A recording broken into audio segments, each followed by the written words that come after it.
Redleaf periodic table.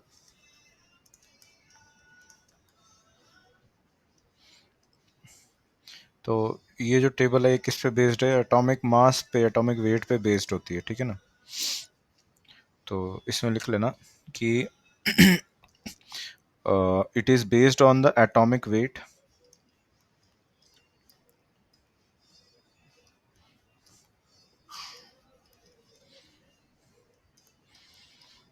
या atomic mass और weight of elements, ठीक है ना, arranged in increasing order, arranged in increasing order of the, ना ना कोई नहीं,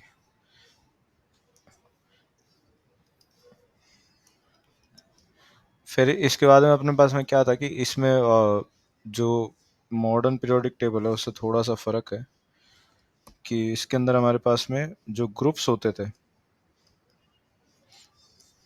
ग्रुप्स 0 होता था, ग्रुप नंबर 0 होता था, ग्रुप नंबर 1 है, ग्रुप नंबर 2 है, ऐसे सब में अपने पास में इसमें 8 ग्रुप होते हैं, इसमें 8 ग्रुप। 0 ग्रुप जो होता था ये इनर्ट गैसेस को रखता था। 0 ग्रुप में क्या पड़े थे हमारे पास में? इनर्ट गैसेस थे। ग्रुप 1 जो था, ग्रुप 1 से लेकर ग्रुप 7 तक है ना, ग्रुप 1 से ग्रुप 7 तक हमारे पास में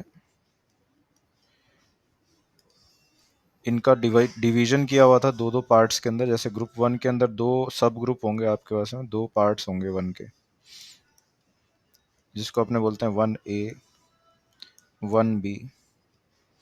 ऐसे ही सेम ग्रुप 2 जो है उसके भी 2 पार्ट्स होते हैं, second A second B। Similar way में ग्रुप 7 तक ऐसे पार्टिंग चलती है, यहाँ पे फर्स्ट A सेकंड A, और ग्रुप 8 की कोई पार्टीशन नहीं है।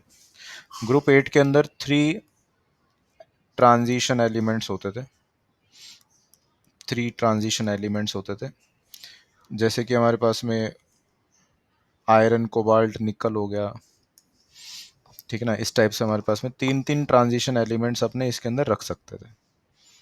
जैसे 3 ट्रांजिशन एलिमेंट के ग्रुप को अपने आयरन ट्राइड भी बोलते थे। तो अभी जो 1A है हमारे पास में, जैसे 1A में हमारे पास में जैसे हाइड्रोजन की पोजीशन फिक्स नहीं थी, तो 1A में हमारे पास में जनरली S ब्लॉक के एलिमेंट्स होते थे। और जो आपके पास में जैसे ये 7th है, सॉरी यहाँ पे 7A होगा, यहाँ पे 7B होगा, ठीक है ना, 7A 7B। तो A जो होता था, जो A पार्ट होता था, सब ग्रुप A, सब ग्रुप A, और सब ग्रुप A के अंदर कौन से एलिमेंट्स रहते थे? Generally S block plus P block के एलिमेंट्स रहते थे, ठीक है ना। जैसे हमारे पास में जैसे आ गया लिथियम आ गया, बेरिलियम आ गया। तो बेरिलियम को हमने 1B में नहीं रखना है, बेरिलियम को रखना है हमें सेकेंड ग्रुप के अंदर, बेरिलियम हो गया। फिर ऐसे boron, carbon, nitrogen, oxygen, fluorine, fluorine हो गया 7A में, ठीक है ना। और जो इनर्ट गैस होती थी उसको हम यहाँ पे रखते थे। फ्लोरीन के बाद में इनर्ट गैस जो आएगी वो आएगी हमारे पास में नियॉन, तो नियॉन हमें यहाँ पे रखना है। फिर अलग अलग है दोनों टेबलें, मतलब एक में एटॉमिक वेट का होता है और एक में एटॉमिक नंबर होता है इंक्रीजिंग ऑर्डर में। तो ये दोनों अलग अलग टेबलें होती है, ठीक है ना। सब ग्रुप बी जो होता है ना, सब ग्रुप बी, इसके अंदर तुम्हारे पास में मतलब डी या ट्रांजिशन एलिमेंट्स होते हैं इसके अंदर। डी ब्लॉक वालों को ट्रांजिशन एलिमेंट्स बोलते हैं, ठीक है ना। तो सोडियम हो गया, फिर मैग्नीशियम हो गया यहाँ पे, फिर इस तरह से क्लोरीन हो गया। फिर इसके बाद में क्लोरीन के बाद में आता है आर्गन, तो आर्गन यहाँ पे आएगा। फिर आएगा पोटेशियम, कैल्शियम, फिर हमारे पास में आएगा स्कैंडियम। ठीक है ना। तो जो स्कैंडियम है हमारे पास में वो थर्ड में रखा जाता है, मतलब थर्ड ग्रुप के अंदर रखा जाएगा। थर्ड के अगेन दो पार्ट होते हैं हमारे पास में, हर इसके मतलब 7 तक दो दो पार्ट्स हैं। ठीक है ना। तो थर्ड का जो दूसरा जो पार्ट होता है ना, बी जो पार्ट होता है, उसके अंदर स्कैंडियम को रखा जाता है। ठीक है ना। फिर आपके पास में क्लोरीन के नीचे आएगा ब्रोमीन। इस तरह से यहाँ पे इसने अरेंजमेंट किया हुआ था। ठीक है ना। अब ब्रोमीन हो गया। अब फिर इसके बाद में तुम्हारे पास में आएगा, ये चलता जाता है, मतलब ऐसे ही सीक्वेंस चलता है। तो इसमें इम्पॉर्टेंट पॉइंट क्या था कि आपके पास में जैसे कि ये जो बोरॉन होता है ना, बोरॉन, बोरॉन एल्यूमिनियम, तो बोरॉन एल्यूमिनियम पी ब्लॉक के हैं और मॉडर्न पीरियोडिक टेबल में ये 13th के हैं।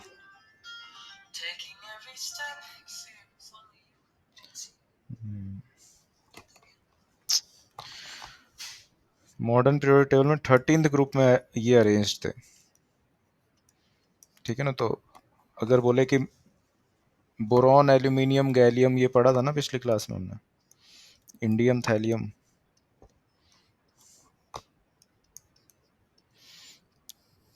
तो ये ग्रुप 13 में थे ना मॉडर्न पीरियोडिक टेबल के। तो ये तुम्हें याद रखना कौन से ग्रुप के अंदर ये एलिमेंट है। ठीक है ना। तो अभी जो मैंडलीफ की जो टेबल है उसके अंदर ये जो अरेंज्ड है, ये थर्ड ए ग्रुप के अंदर अरेंज्ड है, थर्ड ए ग्रुप के अंदर अरेंज थे। तो बोरॉन एल्यूमिनियम तो उस टाइम तक नॉन थे, पर गैलियम उस टाइम तक नॉन नहीं था। तो बोरॉन के एल्यूमिनियम के बाद में जो गैलियम है उसने जगह छोड़ दी इसकी, और इसको बोल दिया कि भाई ये जो इसका जो एलिमेंट होगा, ये एक अननोन एलिमेंट है, अभी डिस्कवर नहीं हुआ, इसका नाम होगा इक्का एल्यूमिनियम। ठीक है ना। इसका नाम होगा इक्का एल्यूमिनियम। ठीक है। इसी तरह से जैसे अब मेरे पास में जैसे ग्रुप नंबर 14th जो होता है, 14th मॉडर्न पीरियोडिक टेबल का कौन सा ग्रुप होता है, मतलब कार्बन वाला, carbon, silicon, germanium, S, N. P B Mendeleev की पीरियोडिक टेबल थी वो 4th ए है, 4th ए ग्रुप में ये प्लेस थे। तो उसके अंदर हमारे पास में कार्बन हो गया, सिलिकॉन हो गया, पर जर्मेनियम उस टाइम तक नॉन नहीं था। तो उसने इस एलिमेंट को बोला कि जर्मेनियम जो होगा इसको हम बोलेंगे इक्का सिलिकॉन।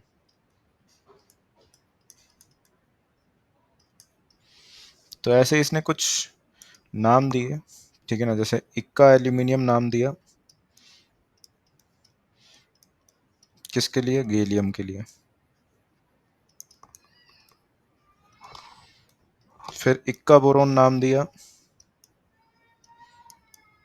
स्कैंडियम के लिए।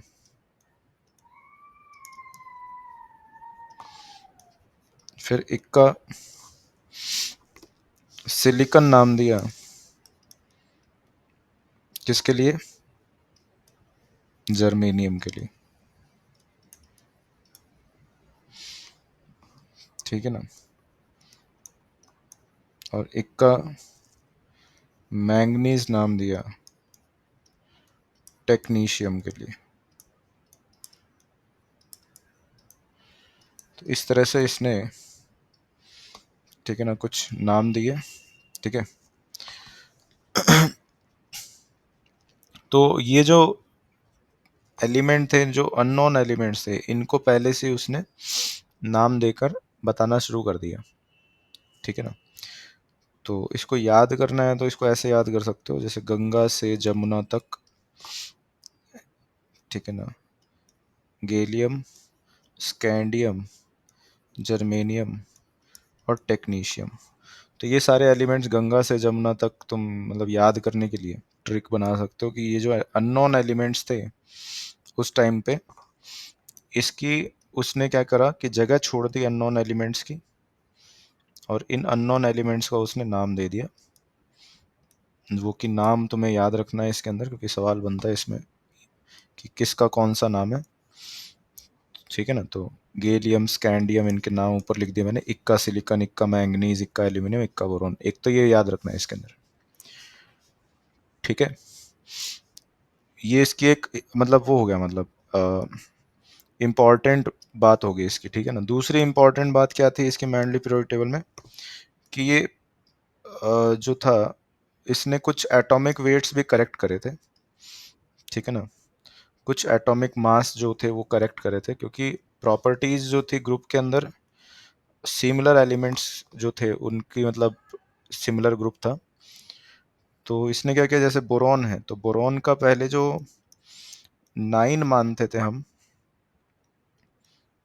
एटॉमिक मास, मतलब सॉरी करंट में जैसे 9 मानते हैं अपने बोरॉन का एटॉमिक मास, तो पहले जो बोरॉन था हमारे पास में, वो जैसे बोरॉन 5 पे है तो उसका एटॉमिक मास जो था 9 मानते थे, सॉरी 9 हम मानते थे अर्लियर टाइम में। पर बोरॉन जो है बेसिकली, बोरॉन का जो एटॉमिक वेट है वो करंटली अभी आप देखोगे तो वो 13.5 के लगभग, ठीक है ना, आपको मतलब बोरॉन का मास मिलता है, ठीक है ना, या फिर सॉरी 11 के आसपास उसका एटॉमिक मास मिलता है। तो कुछ एटॉमिक वेट्स उसने करेक्ट किए थे, ठीक है ना, कुछ एटॉमिक वेट उसने करेक्ट किए थे। बोरॉन का एटॉमिक मास जैसे 11 होता है, तो एटॉमिक मास जो होता है बेसिकली 11 ही होता है। तो उसने बोरॉन का एटॉमिक मास 11 बताया, करेक्ट किया कुछ एटॉमिक मासेस। तो सेकंड एप्लीकेशन ये था कि ही करेक्टेड सम एटॉमिक मासेस,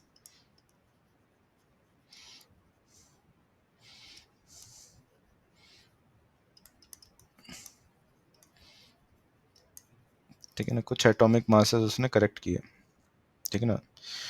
बेरिलियम का भी मास उसने करेक्ट किया, बेरिलियम का भी उसने करेक्ट किया था, ठीक है ना। तो याद रखने कि बेरिलियम का उसने एटॉमिक मास करेक्ट किया था, बोरॉन का करेक्ट किया था। इस तरह से कुछ एलिमेंट थे जिसके एटॉमिक मास उसने सही भी करे थे, पहले गलत पता थे लोगों को। फिर इसके बाद में हमारे पास में अगला जो इसमें क्या है कि he made the first attempt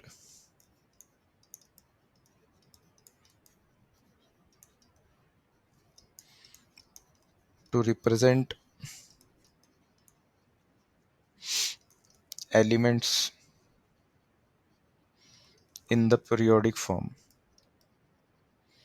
periodic table की फॉर्म जो दी इसने, सबसे पहला इसने पीरियोडिक टेबल की फॉर्म दी थी, और इसी साइंटिस्ट को हम फादर ऑफ पीरियोडिक टेबल भी बोलते हैं, कि इसने फादर ऑफ पीरियोडिक टेबल मतलब पीरियोडिक टेबल इसी ने आइडिया दिया था कि इस टाइप से अरेंजमेंट करो उनका, ठीक है ना, टेबल की फॉर्म में अरेंजमेंट कर लो। तो ये इसकी क्या थी, वो थी मतलब इम्पोर्टेंस थी। देन इसके बाद में हमारे पास में आया था लिमिटेशन, बहुत सारी थी इसके अंदर, लिमिटेशंस भी बहुत सारी थी। लिमिटेशंस सबसे पहले ये थी हमारे पास में कि कहीं कहीं पे इंक्रीजिंग एटॉमिक मास का सीक्वेंस नहीं देखने को मिल रहा था, ठीक है ना। पहली लिमिटेशन क्या थी कि सम टाइम्स इंक्रीजिंग एटॉमिक मास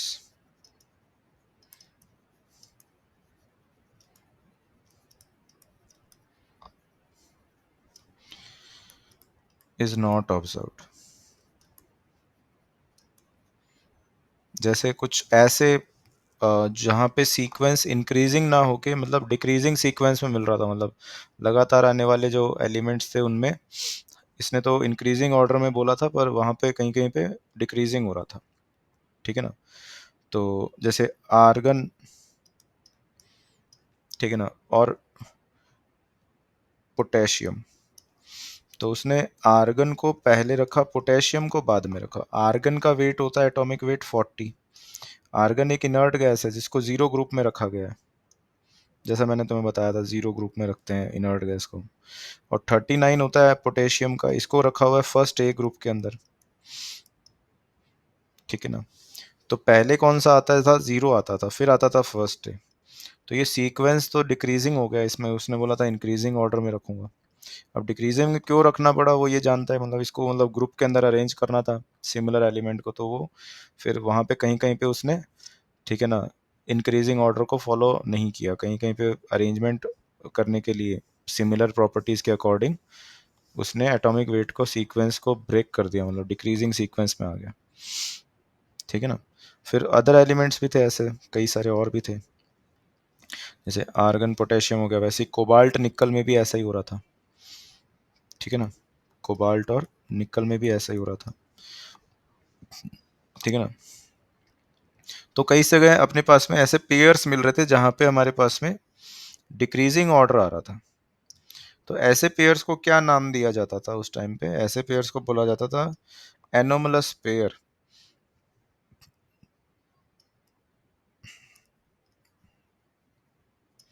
एनोमलस पेयर नाम दिया जाता था कि इनकी जो पेयरिंग है, मतलब ये जो है ये सीक्वेंस इसने मतलब गलत कर दिया, मतलब वहाँ पे एनोमली होती है, मतलब गलती होती है जहाँ पे, जैसे हम देख रहे होते हैं कहीं पे सीक्वेंस हमें बोलता है ये पैटर्न है, पर वहाँ पे कुछ अलग आ जाता है इस पैटर्न हमारे पास में, तो वो एनोमली होती है, ठीक है ना। तो इस तरह से हमारे पास में कोबाल्ट निकल है, ये भी एनोमलस पेयर होता है। तो ध्यान रखना है कई एनोमलस पेयर होते हैं, जैसे इसको ट्रिक होती है, जैसे अरे कैटरीना, एक टेल्यूरियम, ठीक है ना, आयोडीन भी में भी ऐसा ही सीक्वेंस, अरे कैटरीना तेरी इच्छा, ठंडा पानी क्यों नहीं। तो इस तरह से हमारे पास में इसकी ट्रिक होती है। तो ये सारे के सारे जो पेयर्स हैं ये तो याद रखने हैं कि ये एनोमलस पेयर है। कभी कभी ऑप्शन देगा कि कौन से में उसने गलती कर दी थी, इंक्रीजिंग ऑर्डर पे नहीं रखा था उसने, कौन से ऐसे पेयर थे जिसमें इंक्रीजिंग ऑर्डर में नहीं रख रहा था वो, ठीक है ना। तो ये चार तुम्हें याद रखने हैं, ठीक है ना, ट्रिक है इसके अंदर।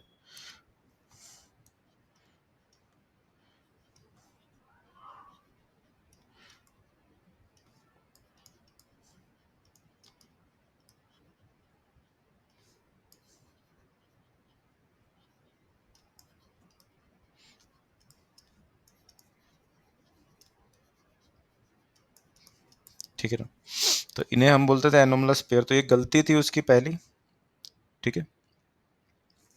दूसरी गलती क्या थी कि सिमिलर एलिमेंट्स को उसने डिफरेंट ग्रुप्स, मतलब सिमिलर प्रॉपर्टीज वाले जो एलिमेंट्स थे उनको डिफरेंट ग्रुप्स के अंदर भी रखा हुआ था, ठीक है ना। जैसे हमें पता है कि प्लैटिनम और गोल्ड दोनों के दोनों इंपॉर्टेंट मेटल होते हैं, ठीक है ना। तो इन दोनों को क्या करा है उसने, डिफरेंट ग्रुप में प्लेस कर दिया।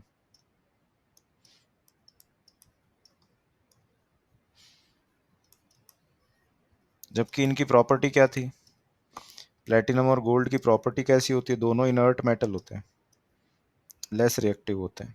तो प्रॉपर्टी तो एक जैसी है पर डिफरेंट ग्रुप में रखा हुआ है, ठीक है ना। तो ये गलती अभी तक भी नहीं सुधरी है, मतलब मॉडर्न पीरियोडिक टेबल में भी ऐसे कई कई एलिमेंट्स हैं जिनकी सिमिलर प्रॉपर्टी पर वो डिफरेंट ग्रुप में है, ठीक है ना। पर मॉडर्न पीरियोडिक टेबल में एक्सप्लेनेशन दिया हुआ है क्यों ऐसा डिफरेंस है उसके अंदर, वो आउटर शेल का इलेक्ट्रॉनिक कॉन्फ़िगरेशन से हमारे पास में डिफरेंस आता है, ठीक है। फिर कि हमारे पास में कि डिफरेंट प्रॉपर्टी वाले कुछ एलिमेंट्स थे वो सेम ग्रुप में थे, ठीक है ना। डिफरेंट प्रॉपर्टीज,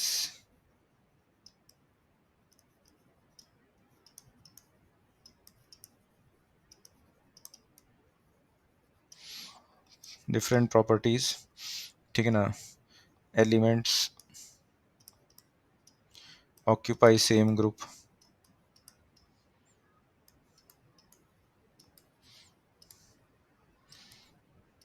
तो इस तरह से हमारे पास में इसमें कई सारी गलतियां थी।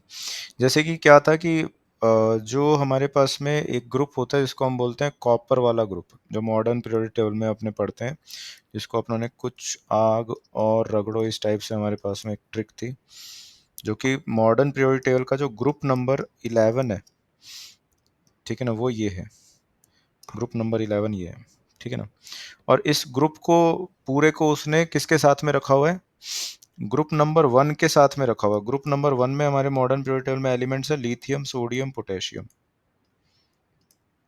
इनके साथ में रखा हुआ है। तो तुम्हें तो ये कॉपर, एजी और गोल्ड और ये जो होते हैं ये क्या है हमारे पास में, ये इनर्ट मेटल होते हैं, लगभग इनर्ट होते हैं। जबकि लिथियम, सोडियम, जो पोटेशियम होते हैं ये क्या होते हैं, बहुत ही फास्ट रिएक्टिव रिएक्शन शो करते हैं। तो इनकी रिएक्शन फास्ट होती है, रिएक्टिव होते हैं ये, ठीक है ना। रिएक्शन इसकी क्या होगी, फास्ट होगी, ऑक्सीजन से रिएक्शन करेंगे, ठीक है ना, वाटर से रिएक्शन करेंगे, जबकि ये ऐसा फास्ट नहीं करते। गोल्ड और सिल्वर कहाँ रिएक्शन करता है फास्ट, कॉपर भी नहीं करता। तो ये इनर्ट और एक रिएक्शन जिसकी ज्यादा हो रही है उसको सेम ग्रुप में रखता था। कैसे रखता था भाई, ये बोलता था कि मैंडलीफ क्या बोलता था कि भाई ग्रुप वन जो होता था मैंडलीफ का, उसके दो पार्ट कर देता था, ठीक है ना, वन ए और वन बी, ठीक है ना। और वन ए में कौन से रखता था, ये लिथियम सोडियम पोटेशियम रखता था। और वन बी में आगे जाके क्या रखता था, ये कॉपर, एजी, ये सब रखता था। तो वन के अंदर ही रख देता था दोनों को, ठीक है ना। डिफरेंट प्रॉपर्टी वाले एलिमेंट्स को सेम ही ग्रुप में रख देता था, ठीक है, समझ गए। तो डिफरेंट एलिमेंट्स को सेम ही ग्रुप में रख देता था, ये भी इसकी गलती थी। अगली क्या लिमिटेशन थी कि क्योंकि एटॉमिक मास के सीक्वेंस में अरेंज था, तो आइसोटॉप्स जो होते थे, कुछ ऐसे एलिमेंट्स जिनके आइसोटॉप्स होते थे। आइसोटॉप्स क्या होते हैं, जिनके एटॉमिक मासेस क्या होते हैं, डिफरेंट होते हैं, पर एटॉमिक नंबर सेम होते हैं, ठीक है ना। तो आइसोटॉप्स की पोजीशन नहीं थी वहां पे, मतलब आइसोटॉप्स की रखने की जगह नहीं थी। जैसे मान लो तुम्हारे पास में कार्बन है, कार्बन के दो आइसोटॉप हैं, कार्बन 12 और कार्बन 14। बोरोन है, बोरोन के आइसोटॉप है, बोरोन 10 हो गया, बोरोन 11 हो गया। तो वो सबको नहीं रखता था, वो केवल जो मोस्ट अबेंडेंट एलिमेंट होते थे उनको ही रखता था। अब इसका ये आइसोटॉप है, इसके लिए कोई प्लेस नहीं है, no place in the Mendeleev periodic table, इसके लिए कोई प्लेस नहीं है। तो ऐसे ही B11 इंपॉर्टेंट होता था बोरोन का, तो B11 को ले लेता था, और इसके लिए बोरोन 10 के लिए कोई जगह नहीं छोड़ी उसने अपनी पीरियोडिक टेबल में, लगा इसको रखा ही नहीं मतलब। तो आइसोटॉप्स, कुछ आइसोटॉप्स के लिए जगह नहीं थी वहां पे, ठीक है ना। आइसोटॉप्स हैव नो प्लेसेस, समझ गए, आइसोटॉप्स की जगह ही नहीं छोड़ी उसने, कुछ को ही रखा। नहीं, मॉडर्न पीरियोडिक टेबल में हमारे पास में क्या होता है ना, वो एवरेज ले लेता है अबेंडेंस के हिसाब से, वो 12.1 करके ऐसे वेट देता है तुम्हें। तो इसमें हमारे पास में वो अबेंडेंस लेके वो एवरेज निकाल के फिर वो देता है आपको। तो इसमें आइसोटॉप्स को लिया है, दोनों को लिया है इसने, तभी तो ये 12.1 वैल्यू आ रही है इसमें, ठीक है ना। तो वो आइसोटॉप्स को रखता है, एक ही जगह पे रखता है सभी को, अलग अलग जगह पे नहीं रखता। जबकि इसके अकॉर्डिंग अलग अलग रखनी पड़ती, क्योंकि ये एटॉमिक वेट के सीक्वेंस में था, तो 12 को अलग और 14 को अलग रखना पड़ता है इसको। तो इसने एक को ही रखा हुआ है, जो मोस्ट अबेंडेंट था, ठीक है ना, समझिए। दूसरा इसने मतलब जो इसका जो रिपीटेशन हो रहा था प्रॉपर्टीज का, पांचवा, मतलब इसने रिपीटेशन जो हो रहा था उसके कॉज नहीं दिया, ठीक है ना, कि क्या कारण है, मतलब प्रॉपर्टी रिपीट क्यों हो रही है। कॉज ऑफ पीरियोडिसिटी, प्रॉपर्टीज का रिपीटेशन होना, पीरियोडिसिटी बोलते हैं अपने, cause of periodicity was not explained, ठीक है। बहुत सारी लिमिटेशन थी, इसलिए हमने इसको छोड़ दिया फिर, ठीक है, ओके। तो ये है हमारे पास में मैंडलीफ पीरियोडिक टेबल। अब इसमें हमारे पास में इसके बाद में ठीक है ना, मॉडर्न पीरियोडिक टेबल है। मॉडर्न पीरियोडिक टेबल में हमारे पास में जितने भी, ठीक है ना, एलिमेंट्स थे सबको प्लेस कर दिया था इसने, आइसोटॉप्स को भी कर दिया था मॉडर्न पीरियोडिक टेबल में। तो वो अपने मॉडर्न पीरियोडिक टेबल का नॉमेनक्लेचर से स्टार्ट कर लेते हैं अब, ठीक है ना।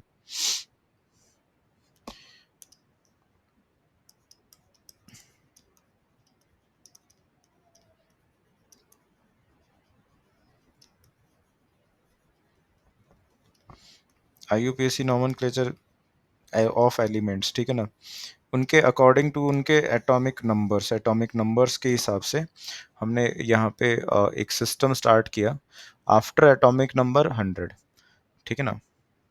तो बेसिकली जो एटॉमिक नंबर होता है उसका सिंबल होता है जेड, जेड की वैल्यू ग्रेटर देन 100 होगी, तो वहाँ से आप ये एलिमेंट्स के नंबरिंग स्टार्ट करते हो। तो इसमें क्या होता है, कुछ न्यूमेरिकल वैल्यूज़ हैं जो डिजिट्स होते हैं आपके पास में, जिनको आप एटॉमिक नंबर में लिखते हो, तो उन डिजिट के हिसाब से वहाँ पे उनका कुछ नाम लिखा जाता है, नाम दिया जाता है। ठीक है ना, जैसे अगर डिजिट के अंदर कहीं पे जीरो आ रहा है तो नाम में क्या आ जाएगा, नील आ जाएगा नाम में। ठीक है ना, और फिर हमारे पास में जैसे वन आ रहा है तो वन के लिए क्या आ जाएगा, यू एन, अन। अगर डिजिट में कहीं पे टू आ रहा है तो क्या आ जाएगा वहाँ पे, बाई। डिजिट में कहीं पे थ्री आ रहा है तो वहाँ पे क्या आ जाएगा, ट्राई।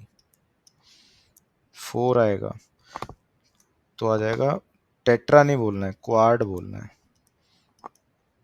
ठीक है ना, क्योंकि इनके एब्रीविएशंस भी होते हैं। एब्रीविएशंस क्या होते हैं, एब्रीविएशंस क्या होते हैं मतलब उनके शॉर्ट फॉर्म्स।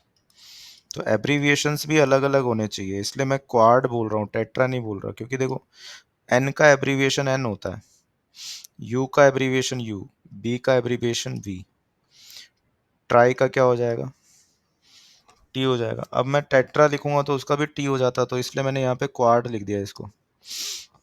ठीक है ना, तो एब्रीविएशन डिफरेंट होना चाहिए, इसलिए मैं यहाँ पे ट्राई तो बोल रहा हूँ, फिर टेट्रा नहीं बोलूंगा। तो ये याद रखने के लिए हेल्प करता है, क्वाड बोलना होता है इसको। फिर यहाँ पे हमारे पास में आएगा पेंट, पी हो जाएगा। सिक्स का मतलब होता है हेक्स, हेक्स मतलब एच हो जाएगा। सेवन का मतलब होता है सेप्ट, अब हेप्ट नहीं बोलना है इसको, सेप्ट बोलना है, सेप्ट, एस हो जाएगा एब्रीविएशन। एट का मतलब हो जाएगा ऑक्ट, ओ। और नाइन का मतलब हो जाएगा एन, ई। तो ये हमारे पास में क्या होते थे, डिजिट्स होते थे जिनके हमारे पास में उनके, ठीक है ना, नाम बनाएंगे। हर डिजिट के हिसाब से हमें नाम बनाना होता है। ठीक है ना, अब जी हाँ कि आप अपने पास में ये आ जाए 101 आ जाए, तो 101 का नाम क्या होगा, तो इसका नाम होगा अनिल अनियम। ईएम लास्ट में लगाना जरूरी होता है, तो इसका निक नेम हो जाएगा, एब्रीविएशन हो जाएगा यू एन यू, ये इसका एब्रीविएशन हो जाएगा। अब ये एलिमेंट है कौन सा, तो ये एलिमेंट होता है हमारे पास में मेंडलीवियम।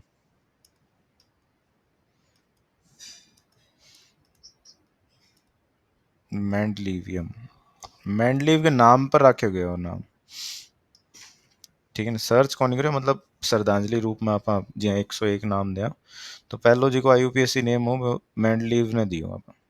ठीक है ना, तो मेंडलीवियम, और मेंडलीवियम के बाद में जी मान लो आपने ना आ गया 102, तो इनके बोला, इसको बोलेंगे अनिल बाई ईएम, एब्रीविएशन हो जाएगा यू एन बी। ठीक है, तो इसको अपने बोलते हैं नोबेलियम।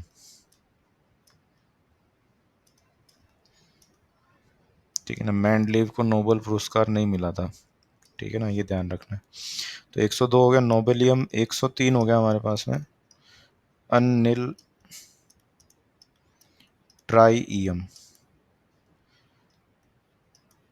यू एन टी, तो वो है लॉरेंशियम।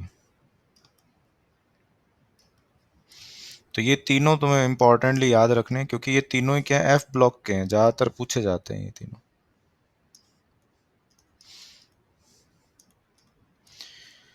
इसके बाद में हमें क्या याद रखना है, जैसे 104 के बाद में जब भी आपके पास में एलिमेंट आता है तो वो उसका जो ग्रुप होता है वो लास्ट का डिजिट डिसाइड करता है। जैसे आपको अगर मैं बोलूं कि इसका ग्रुप बताओ, तो इन तीनों का ग्रुप तो क्या होता है, ग्रुप थ्री होता है।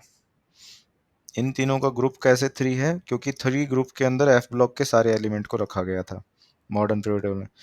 104 जो है इसका ग्रुप कौन सा है, ग्रुप नंबर चार है इसका। 104 का last digit, last two digit देखोगे तो जीरो और चार मिलेगा, तो ग्रुप चार है। अच्छा, इसका नाम क्या हो जाएगा, नाम हो जाएगा अनिल क्वाडियम, यू एन क्यू। तो अब इसकी ट्रिक क्या थी, वो ट्रिक याद करनी पड़ेगी। स्कैंडियम के बाद में क्या आता था, टाइटेनियम। टाइटेनियम वाले ग्रुप की ट्रिक क्या थी, टेलर जरा हाफ रफू करो।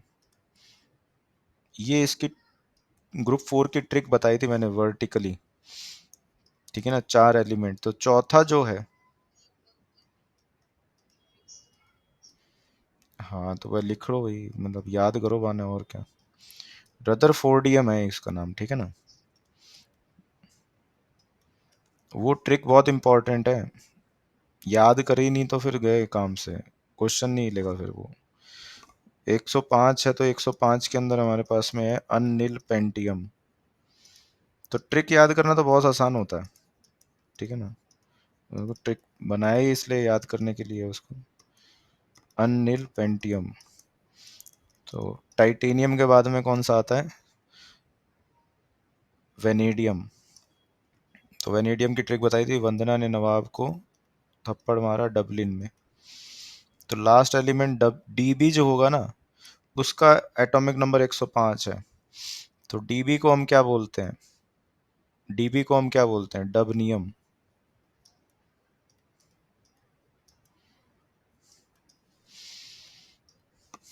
ठीक है।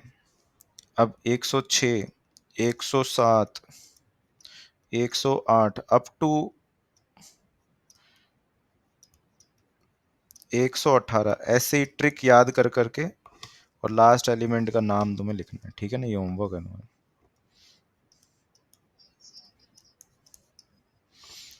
तो वो ढूंढो, नेट से ढूंढ लो या किए ढूंढ लो, मैं तो बस लिखवाया है नहीं पीरियोडिक टेबल में, बांगो नाम ढूंढना पड़ सी, ठीक है ना। ये पूरा याद करना है, एनसीईआरटी में कौन ही हुआ है चाहे हुआ है, ठीक है नहीं, अपन तो ये पूछ कर है। तो 118 तक याद करने ही है, ठीक है ना, पूरी पीरियोडिक टेबल। इसके बाद में एफ ब्लॉक के और याद करने हैं, ठीक है ना। हाँ, तो ये सारा याद करने हैं, और क्या आगे है हमारे पास है इसमें, ठीक है ना। एफ ब्लॉक के और बाद में याद करवा दूंगा, पर अभी तो मतलब डी ब्लॉक के तो याद करने ही पड़ेंगे सारे के सारे।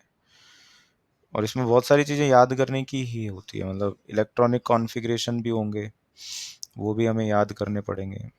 और भी ट्रिक्स आएंगी, तो वो सारी ट्रिक्स याद होनी चाहिए। इनऑर्गेनिक है तो ऐसी याद होती है, ठीक है ना। तो अभी एक काम छोटा सा ही है, मतलब इसको अभी कर लेना, इसको मतलब नाम सारों के लिखने हैं तुम्हें, ठीक है ना।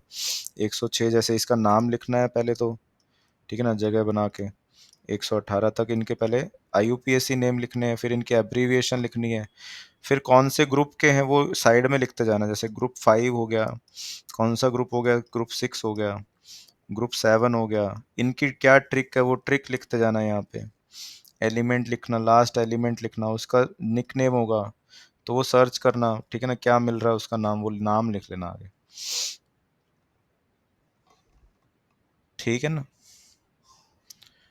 हम्म, इसके बाद में आगे बढ़ते हैं अपने इसमें। अब इसके बाद में क्या हमें क्या करना है, बेसिकली जो भी मॉडर्न पीरियोडिक टेबल, ठीक है ना, हम पढ़ रहे होते हैं, तो उसके अंदर इलेक्ट्रॉनिक कॉन्फ़िगरेशन आना चाहिए हमें, इलेक्ट्रॉनिक कॉन्फ़िगरेशन आना चाहिए, ठीक है ना। जो कि एटॉमिक स्ट्रक्चर जो चैप्टर है उसके अंदर हमारे पास में इलेक्ट्रॉनिक कॉन्फ़िगरेशन आए होते हैं, तो क्वांटम नंबर्स हमें आने चाहिए बेसिकली।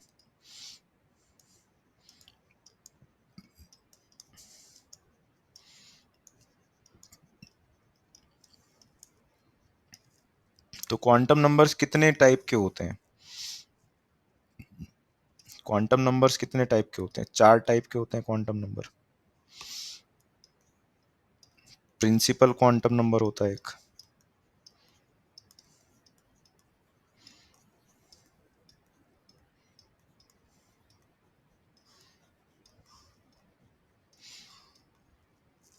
जिसे हम एन से डिनोट करते हैं, ठीक है ना। दूसरा क्वांटम नंबर कौन सा होता है, एजीम्यूथल क्वांटम नंबर, जिसको हम और क्या बुलाते हैं, और क्या बुला सकते हैं इसको, सब्सिडरी क्वांटम नंबर भी बुलाते हैं।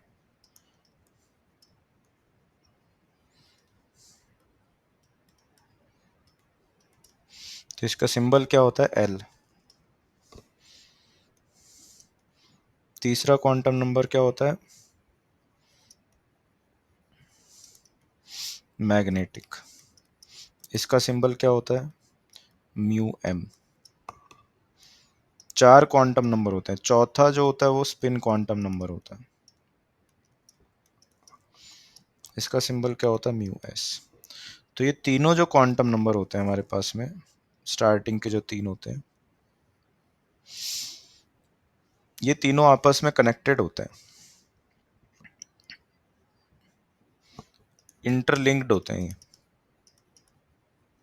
क्योंकि ये सेम एक इक्वेशन से सॉल्व करते हैं हम। ये सॉल्यूशन होते हैं किसी इक्वेशन के, उसकी इक्वेशन का नाम होता है, क्या नाम होता है?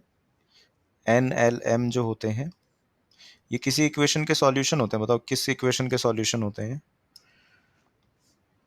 ये? साइन कौन सी इक्वेशन के होते हैं? Schrödinger equation. श्रोडिंजर इक्वेशन के जो सॉल्यूशंस होते हैं उसको हम इस तरह से रिप्रेजेंट करते हैं, साई। साई जो होता है ये इसका सिंबल का नाम होता है, इस सिंबल का नाम है। और साई जो होता है इसको हम बोलते हैं, ये हमें बताता है किसके बारे में? Electron wave function.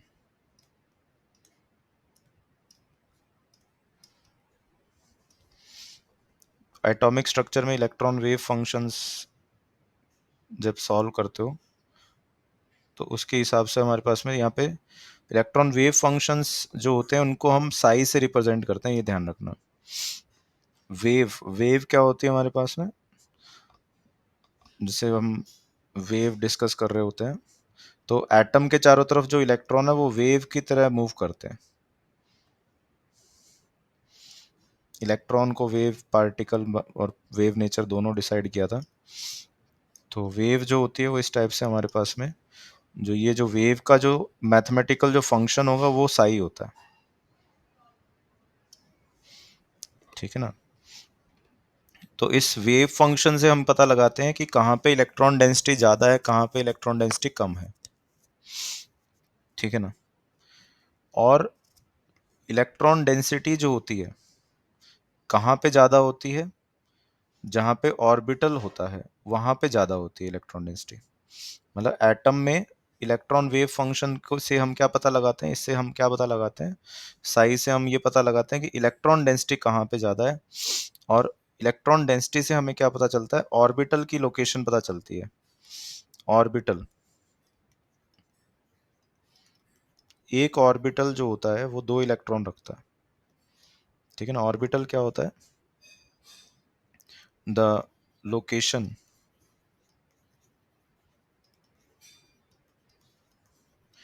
in 3D space around nucleus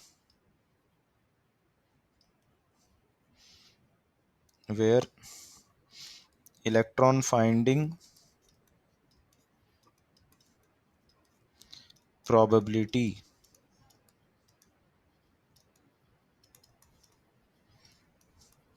is high। High का मतलब ग्रेटर देन 95% होनी चाहिए, ठीक है ना? तो ये एटॉमिक स्ट्रक्चर में पढ़ा हुआ है या नहीं पढ़ा हुआ? इलेक्ट्रॉनिक कॉन्फ़िगरेशन पढ़े हुए हैं या नहीं पढ़े हुए ये चीज़?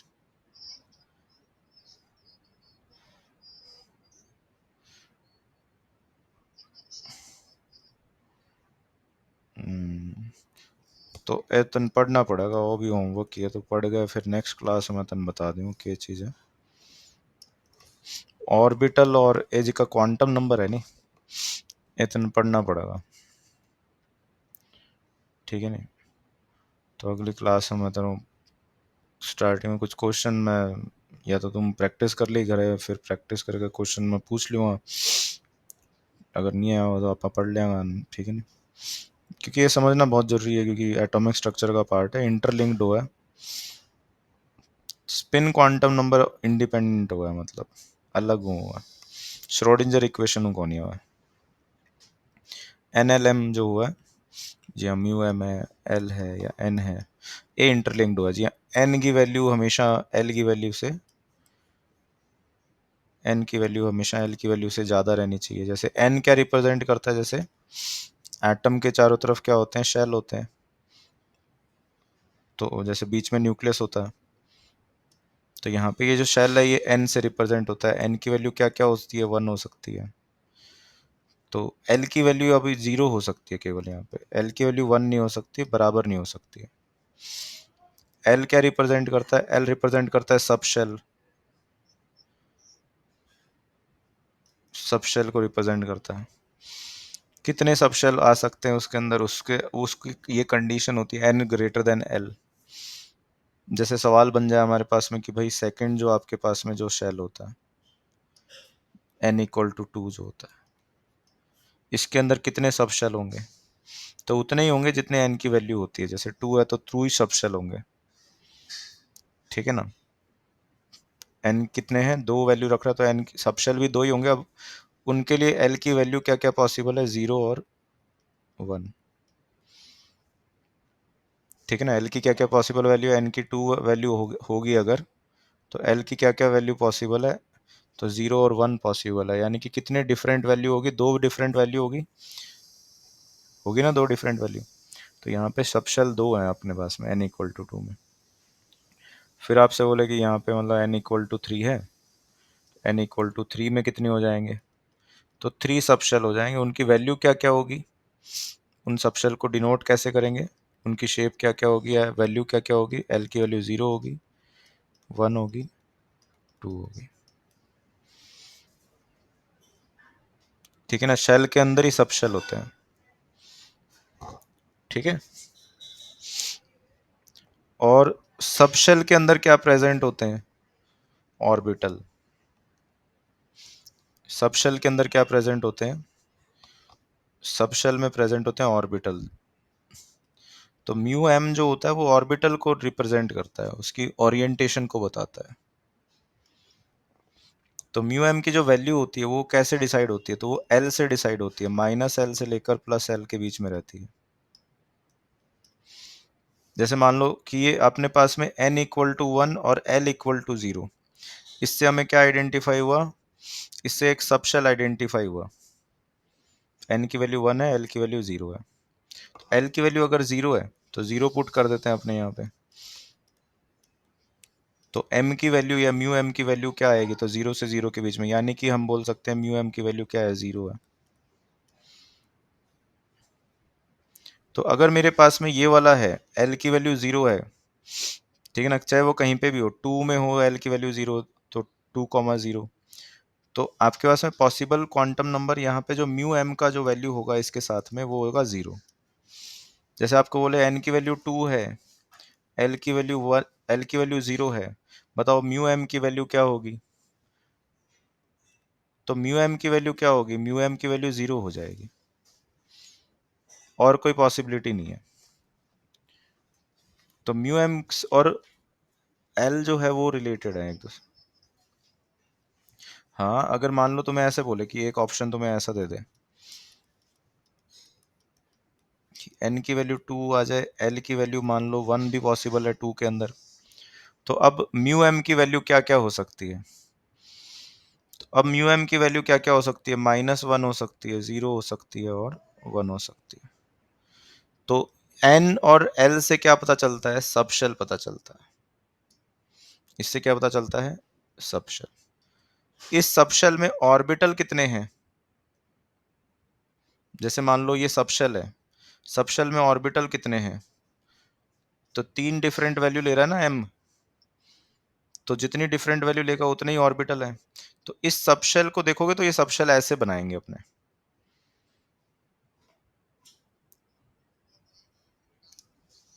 हाँ, एल एल की वैल्यू 1 होती है ना, तो इसको हम पी सबशेल बोलते हैं। सबशेल ऐसे 3 ऑर्बिटल होते हैं उसके अंदर, ठीक है ना।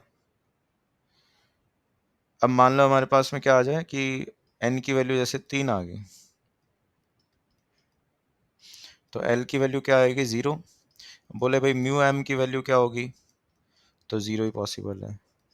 n की वैल्यू 3 है आपके पास में, l की वैल्यू अगर 1 है तो म्यू m की वैल्यू क्या होगी, तो 3 वैल्यू होगी ना, -1 0 और 1। तो ये दोनों क्या रिप्रेजेंट कर रहे हैं, ये सब शेल को रिप्रेजेंट कर रहे हैं। उस सब शेल में क्या है हमारे पास में, 3 ऑर्बिटल हैं जिनकी वैल्यू क्या होगी, -1 0 और 1 ही हो सकती है, और नहीं हो सकती कुछ। अब जैसे n इक्वल टू 3 में हमारे पास में एक और सबशेल होता है, नया एक और सबशेल आ जाता है, l की वैल्यू 2 वाला सबशेल आ जाता है, जिसको अपने डी सबशेल बोलते हैं ना, डी सबशेल। तो उसमें कितने ऑर्बिटल बोलेंगे अपने, तो पॉसिबल वैल्यू म्यू एम की कितनी होगी, तो -2 -1 0। तो कितने ऑर्बिटल हो जाएंगे, कितनी डिफरेंट वैल्यू ले ली है, 5 ना।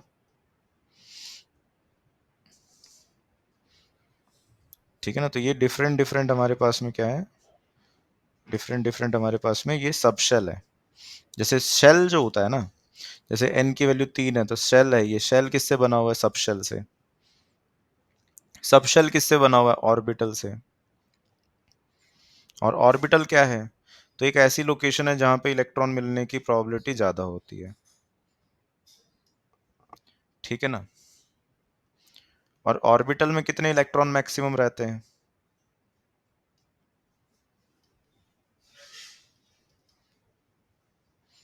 मैक्सिमम इलेक्ट्रॉन कितने रहते हैं बताया होगा,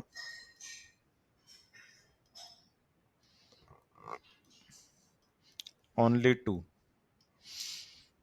ऑर्बिटल में 2 से ज्यादा नहीं जा सकते, मतलब ये जो एक बॉक्स है ना, इस बॉक्स में जब हम इलेक्ट्रॉनिक कॉन्फ़िगरेशन रखेंगे ना, मतलब इसमें हम 2 ही इलेक्ट्रॉन रखेंगे, मतलब तो जैसे ये जो है 2 2 2 6 ही जा सकते हैं इसके अंदर, यानी कि इस सब शेल में टोटल 6 इलेक्ट्रॉन जाएंगे, सब शेल में 6 जा रहे हैं, पर ईच ऑर्बिटल में 2 ही होते हैं। ठीक है ना। तो अलग अलग कैपेसिटी है, जैसे एक ऑर्बिटल है उसमें मैक्सिमम वैल्यू कितनी है, 2। अगर मेरे पास में एक सबशेल में बोलता है, सबशेल में मैक्सिमम इलेक्ट्रॉन पूछता है, तो सबशेल का फॉर्मूला होता है इलेक्ट्रॉन निकालने का, वो होता है 2 × 2l + 1। तो सबशेल में मैक्सिमम इलेक्ट्रॉन पूछता है, जैसे बोलेगा कि n इक्वल टू 3 है, l इक्वल टू 0 है, मैक्सिमम कितने इलेक्ट्रॉन जा सकते हैं इसके अंदर बताओ। तो मैक्सिमम इलेक्ट्रॉन इन्हें सबशेल पूछ रहा है आपसे, तो सबशेल में कितने जा सकते हैं, तो l की वैल्यू पे डिसाइड होगा। l की वैल्यू आप देखोगे, n की वैल्यू नहीं देखनी है, l की वैल्यू देखनी है, 0 है तो 0 डालोगे यहाँ पे तो वैल्यू क्या आ जाएगी, 2। तो l की वैल्यू अगर 0 है तुम्हारे पास में, तो मैक्सिमम इलेक्ट्रॉन कितने जाएंगे, 2। अगर बोले n इक्वल टू 3 है, l इक्वल टू 1 है, बताओ मैक्सिमम इलेक्ट्रॉन कितने जाएंगे इस सब शेल में, तो l की वैल्यू क्या है, 1 है, तो 6 चले जाएंगे इलेक्ट्रॉन। इसी तरह से l की वैल्यू अगर 2 होती है तो 10 जाते हैं। इसी तरह से l की वैल्यू जब 3 होती है तो कितने जाते हैं, नहीं नहीं, वो शेल के अंदर बताए थे, अभी मैं वो बता रहा हूँ। ऑर्बिटल में सब शेल अलग, नाइन्थ में कहाँ पे ऑर्बिटल पढ़ लिया था तुमने,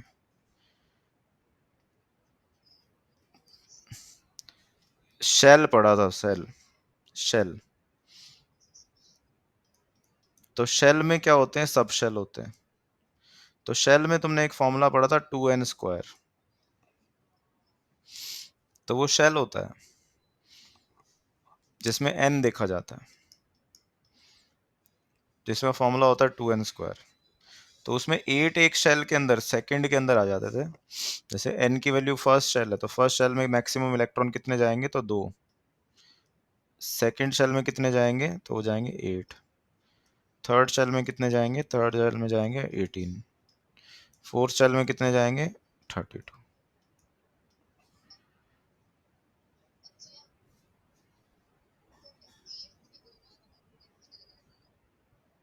8 है तो 8 के अंदर अपने पास में 2 अलग अलग ऑर्बिटल में जा रहे हो, क्योंकि n की वैल्यू 2 है ना तुम्हारे पास में, तो l की वैल्यू 2 पॉसिबल है, यहाँ पे 0 भी पॉसिबल है। l की वैल्यू 0 जब होगी तो उसमें 2 इलेक्ट्रॉन जाएंगे, और l की वैल्यू 1 भी पॉसिबल है, उसमें 6 इलेक्ट्रॉन जाएंगे, जैसे ऊपर लिखा मैंने 6। तो टोटल हो गए ना 8।